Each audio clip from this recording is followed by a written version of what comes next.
आज यहां से एक नई सीरीज की शुरुआत हो रही है। हम क्या करने वाले हैं कि अलग अलग फील्ड्स में अलग अलग लोगों ने जो भी कुछ एक्स्ट्रा ऑर्डिनरी अचीव किया है, उनकी कुछ कोटेशंस हैं। उन कोटेशंस के थ्रू हम उनकी थॉट प्रोसेस को समझने की कोशिश करेंगे कि वो किस तरीके से सोचते थे, ऐसा क्या था उनकी सोच में जिसकी वजह से वो कुछ एक्स्ट्रा ऑर्डिनरी अचीव कर पाए। तो आज शुरुआत होने वाली है एल्बर्ट आइंस्टाइन से। लेकिन अगर आप लोग जो मुझे अभी वीडियो में देख रहे हैं, आप चाहते हैं कि कोई पर्टिकुलर पर्सन है जिनकी कोटेशंस की हम डेप्थ में जाएं और उनकी थॉट प्रोसेस को समझने की कोशिश करें, तो आप नीचे कमेंट सेक्शन में बता सकते हैं और मेरे आने वाले सेशंस में मैं एक एक करके उनको कवर करता चला जाऊंगा। तो जो पहली कोटेशन है एल्बर्ट आइंस्टाइन की, वो है, everybody is a genius, but if you जज a fish by its ability to climb a tree, it will live its whole life believing that it is stupid. बड़ी पावरफुल स्टेटमेंट है ये, इसको ध्यान से समझने की कोशिश करते हैं कि अगर कोई और उस फिश को जज करे तो कोई प्रॉब्लम नहीं है, तो इसका मतलब वो बेवकूफ है। यानी कि अगर दुनिया आपको जज करे तो कोई प्रॉब्लम नहीं है, इसका मतलब दुनिया बेवकूफ है। बट अगर वो मछली खुद अपने आप को जज करने लग जाए इस बेस पे कि देखो मैं पेड़ पर नहीं चढ़ सकती तो मैं बेवकूफ हूं, तो वो बेवकूफ है। हर एक की कोई ना कोई एबिलिटी होती है। जैसे सचिन तेंदुलकर है, उनकी अपनी एक एबिलिटी है। एल्बर्ट आइंस्टाइन है, उनकी अपनी एक एबिलिटी है। अगर एल्बर्ट आइंस्टाइन को बैट दे दिया जाए तो वो कैसे लगेंगे? लोग हंसेंगे। या अकाउंट्स में डाल दिया जाता तो क्या होता? जबरदस्ती उनको चार्टर्ड अकाउंटेंट बना दिया जाता तो क्या होता? क्या वो कभी भी ऐसा कुछ अचीव कर पाते जो उन्होंने अचीव किया? No doubt he was a genius. But वो जीनियस क्यों थे? क्योंकि उन्होंने वही किया जो उनकी नेचुरल इंक्लिनेशन थी। जैसे कि एक मछली है, अगर उसको बोला जाए कि पानी में तैरो, तो वो पानी में बहुत तरीके से तैर सकती है।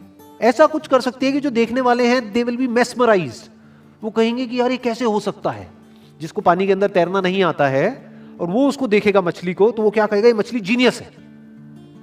तो इस तरह से पहले हमको समझना पड़ेगा कि हमारा पर्सनालिटी टाइप क्या है, और जब हम अच्छे तरीके से समझ जाएंगे और फिर एक्ट करेंगे, then sky is the limit.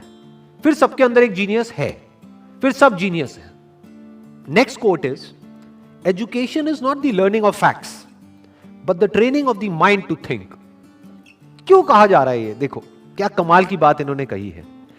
बल्कि जिस वक्त इन्होंने कही थी उस वक्त कंप्यूटर्स इतने ज्यादा डेवलप नहीं हुए थे, इंटरनेट इतना ज्यादा पेनिट्रेट नहीं हुआ था, फिर भी वो देख पा रहे थे कि फ्यूचर में क्या होने वाला है। उसके बेस पर ये स्टेटमेंट उन्होंने दी है। क्यों एजुकेशन में लर्निंग ऑफ फैक्ट्स इंपॉर्टेंट नहीं है? क्योंकि आज की डेट में अगर बात करी जाए तो जो फैक्ट्स हैं या जो नॉलेज है वो तो एक क्लिक ऑफ बटन पे अवेलेबल है। मतलब अगर एजुकेशन का मतलब यही है कि स्कूल जाओ, कॉलेज जाओ और जो बुक्स में लिखा है उसको रट लो और अपने यहां पर फीड कर लो, तो इसकी जरूरत क्या है? वो तो ऑलरेडी मोबाइल में है। जो बुक्स में लिखा है अगर उसको आपने रट भी लिया और यहां पर फीड भी कर लिया, तो अगर उसको रिट्रीव करना है तो कैसे करोगे? अपने आप से एक क्वेश्चन पूछना पड़ेगा, तभी तो वो याद आएगा और आप बोल दोगे। बट यही काम अब अगर क्वेश्चन पूछ करके ही आंसर आना है, तो वो क्वेश्चन तो आप यहां पर भी पूछ सकते हो मोबाइल में। आप इससे पूछोगे, हाँ भैया बताओ ये क्या है, वो क्या है, इस क्वेश्चन का आंसर क्या है, तो ये मोबाइल ही दे देगा ना आपको आंसर। और जितनी मेमोरी इसके अंदर फीडेड है, जितनी नॉलेज एक मोबाइल के अंदर फीडेड है, जितनी नॉलेज गूगल में फीडेड है, क्या उतनी नॉलेज हम अपनी ब्रेन में फीड कर सकते हैं? तो हमारी ब्रेन, अगर हम एजुकेशन को सिर्फ इतना ही समझते हैं कि एजुकेशन का मतलब कि फैक्ट्स को यहां पर फीड कर दिया जाए, तो हमारी ब्रेन इससे बहुत पीछे ही रहेगी, चाहे हम जितना मर्जी डेवलप कर लें।